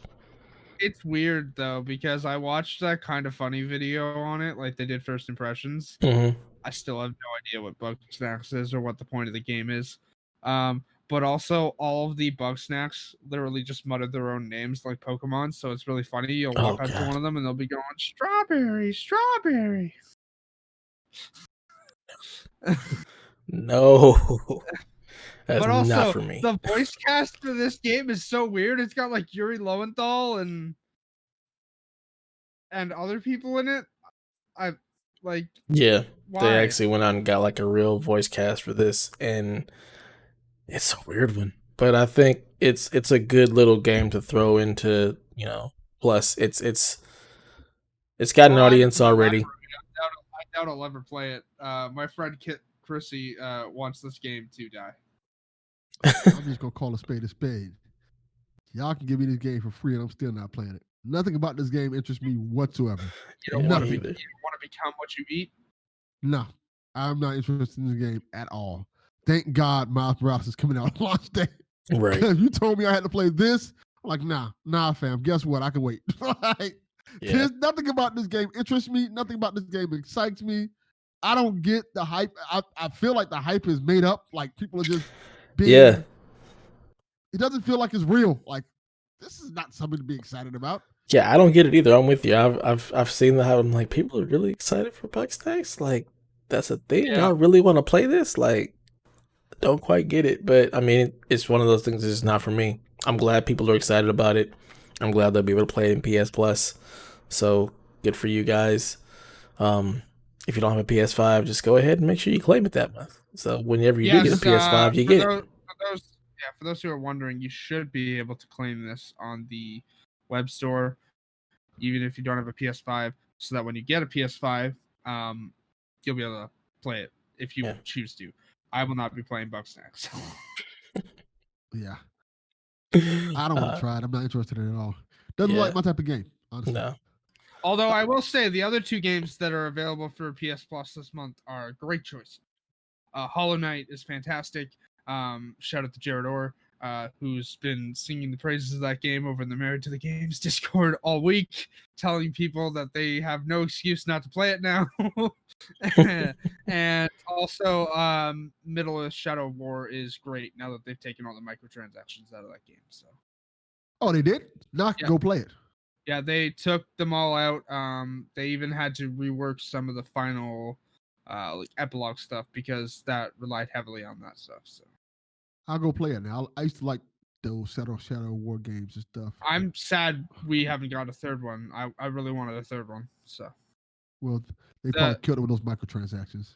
The Nemesis system is such a good thing, and really the only game we've even seen try to copy it is Assassin's Creed Odyssey. So the Nemesis system should have been in the Batman game.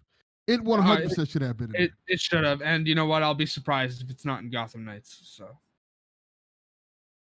yeah, it seems like something that's totally ripe for that, since Batman never kills anybody. He just puts them in prison, they break out and run amok. Or runs them over with the tank in Arkham Knight and shoots them with 50 caliber machine gun rounds. But no, Batman doesn't kill anybody. Much like in Watch Dogs Legion. I was gonna say those are non-lethal. It's all non-lethal. Non-lethal vehicular homicide. Yeah, Batman's definition of non-lethal is sure you're still breathing, but you might be brain dead. Yeah, those are all beanbag rounds. You're good. You're good. You're breathing through it too with the rest of your life, but you're good. They literally say that these are beanbag rounds in the game, and I'm like, these are not beanbag rounds. That man is dead. Yeah, you shoot beanbags people at 200 miles per hour. Yeah, there. So I mean, we may have cracked some ribs here and there, punctured a spleen, but he's alive. I mean, Arkham Knight is an all right game. I wish the Batmobile wasn't relied upon so heavily, especially for Riddler trophies. That is so annoying. But also coming to the PS4 for PS5 collection. You mean the? Yeah, okay. I was about to say. Yeah, coming to the PS Plus collection. It's a great conclusion. But if you want the real end to that game, you need 100% it. So, which is or watch it on YouTube. Have fun with that, because if you're not able to collect all those Riddler trophies, you're not getting 100% in that game. Gotta go collect these 900,000 Riddler trophies. That's the stupidest thing. That was so dumb. There are 375 Riddler trophies in Arkham Knight, I believe. Some people like that kind of stuff. Double check that while we're at it. Hold on. How many Riddler trophies in Arkham Knight? So what do you guys think about... Actually, there are 243. I was incorrect. But there are still... There's still too many trophies. Too many trophies. So what do you guys think about PlayStation Plus? Do you think that they should evolve it, or should it is it fine just as it is? Do we need to see anything added, taken away? Like we realize, we see that there's no PS3, there's no Vita stuff anymore, and that's been gone for a while. They pulled that stuff off the store. We're still gonna get PS4 games. Do you think with them still putting PS4 games in them, that they're gonna start, actually adding more patches to the PS4 games? And would you like to see anything else like added to PS Plus to make it more of a value proposition? Yeah, I'll start with one.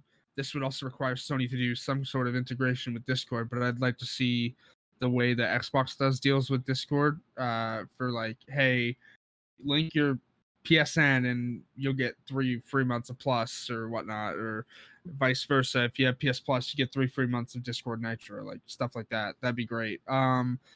In regards to games, I think we're going to see one PS5 game a month for a couple months. Well, isn't Destruction All-Stars there for 2 months? Yeah.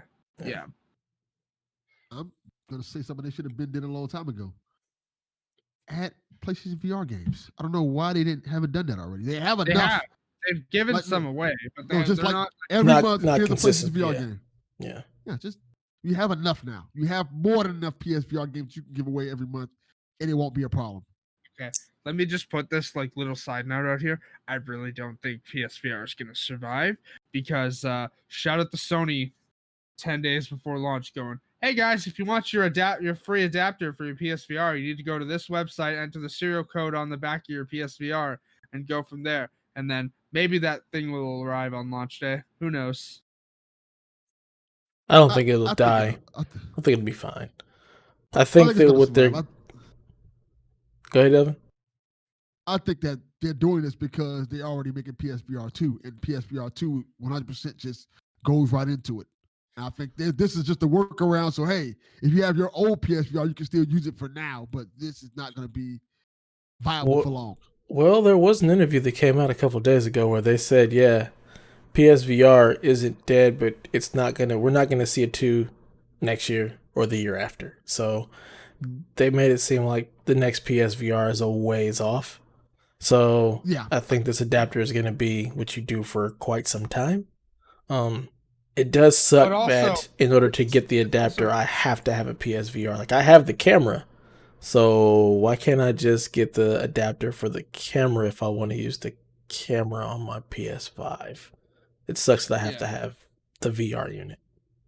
I will also say, this also relies whenever the next PSVR iteration comes out. This also relies on people who own PSVR now having to rebuy an entire VR unit. Yeah. I mean, I think if it's that many years off, like how long have we had PSVR? We've had it for several years. Like it's time for the upgrade cycle. Like it's not like any of the other ones have just kind of sat idly by. Like there's newer Oculuses, there's a newer Vive, like that stuff. Wow. It's just like hardware. We'll see how long there's a newer Oculus because Facebook has kind of taken Oculus and kneecapped them, and then people are still buying them. Like Lucas just bought another. Kneecaps. Yeah, like you have to link your Facebook account to Oculus now. But also, if Facebook decides your account is in bad standing, you lose all your games. Your account doesn't even need to be deleted to lose all your games. If Facebook just bans your account from posting for 30 days or anything like that, boom, games are gone. You're done. Yeah, I don't think that many people are that worried about that who have Oculus. Like, I don't think that's going to deter enough people to where it dies. Like, Lucas just bought the new Oculus and he loves it. So I don't think that's going to be enough of a deterrent to stop Oculus. I think it's still going to be one of the biggest VR headsets out there. I guess I get the VR device is Oculus, but I guess you should be describing the company as Facebook Reality Labs now, because Facebook changed the name from something that was recognizable to that. Yeah, it's still Oculus. Facebook is recognizable. Yeah. Like, that's one of the most recognizable names in the world, probably. I think that's more recognizable than Oculus. For QAnon, whatever, however you pronounce that. Those stupid things. QAnon. Yeah, whatever. They're garbage. Well, yeah. Plenty of garbage in the world. But Facebook is still recognizable as one of the biggest companies in the world. So I don't think that's going to deter VR sales. So I think that'll still be fine. But, yeah. PS Plus. Throw some VR stuff in there. Give the VR people some love. I still would like to see them come out with some kind of like additional tiers. Just like you have a Game Pass, you have a Game Pass Ultimate. Let us get PS Plus. Let us get a PS Plus that has PS Now in it, or a Crunchyroll sub. Just mix it up a little bit. I mean, we've had the same PS Plus since the PS3. We're going into PS5 now with basically the same exact PS Plus. Like it's time to iterate on it. You know, the PS5 feels like the perfect evolution of the PS4. So let's evolve PS Plus as well. Let's evolve some of Sony's services. Like let's do something. I'm ready for that new, you know? I'm not, because again, I don't have the space for PSVR, so. Something about PS Plus. Oh. Shenanigans. How many days out are we? By the time this podcast releases, 8. Currently, while we're recording, 11. Can't get here soon enough. Yeah. I'm ready. I literally have 3 shifts. 3 shifts at work between now and the next console. I've got too many to count. I work Tuesday, Wednesday, off until the following Tuesday. Then I'm, golden. Come on, PS5, and we all have one now. Yay! Again, I will believe it when I see the box for the PS5 behind Delvin on camera. Don't be. Well, if I don't have one, Delvin doesn't have one. So. Right, this is true. It's not like I'm not. Because then I gotta fly to literally Florida and murder Delvin. Because look here, you can't mess up my November now. I will hurt you. Exactly. All right, well, that's gonna do it for episode. What is this? 57 of the PlayStation Experience. No, 58. Last 58. Week was 57.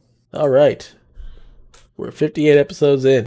Hope you enjoyed yourself. Feel free to holler at us and give us a follow over on the Twitters at PlayStation XP.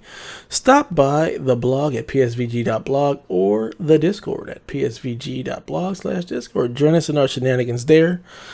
Feel free to harass Delvin as the king of PlayStation. Fowler may stop with all the memes now that, Delvin is not the butt of the jokes. We'll have to find something else to make fun of him for. I'm sure we there's will. plenty of things to make fun of me about. There is.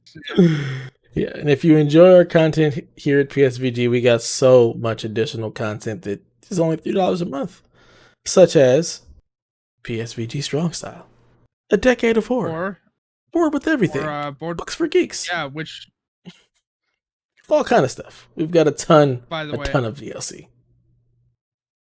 Go ahead. I was just gonna say I guessed it on the latest Bored with Everything, so there you go. That was a fun time recording on Thursday night. So yeah, so $3 a month gets you just a ton of additional content. So if you like our stuff, there's plenty more to be had. And with that, I'd like to give a special thank you to our patrons at the producer level: Mr. Edwin Callow, Barry Cathcart, Josh the Bone Sarbabone, Chris McElfish, myself, Kyle Heyman, Paul Calicote, Michael Masick, Zach Bradshaw, Nick Fall Harbor, Rob Emanuel, Rude Days 93, Ben Moxham, and the one they call Grouchy Surge. Thank you guys for joining us in the journey that is PSVG. Without you, there is no us. All right. That about wraps it up. Let the people know where they can find you, Haley. You can find me over on Twitter at ShepardZarel. You can find me on your game platform of choice at HaleyZarel. You can find me at twitch.tv/HaleyZarel. I also, like I said, guested on this month's bonus episode of Bored with Everything. So that was fun to record. And other than that, again, in relation to last week's thing, which I guess also got brought up, by the way, on Bored with Everything. That's a little sneak peek for you. We mentioned that there, that don't look up the name of that cat. You can follow me on Tumblr at HaleyZarel, where I reblog a bunch of fandom content, which right now is mostly focused on The Boys because that show is great. And, it's going to be a long wait for more episodes. So. All right. And Delvin, where can the people find you and all the 40 bajillion things you're doing? You can find me on Twitter at Delvin_Cox. Check out Delvin Cox Experience anywhere you get podcasts. And I want to say something before we go.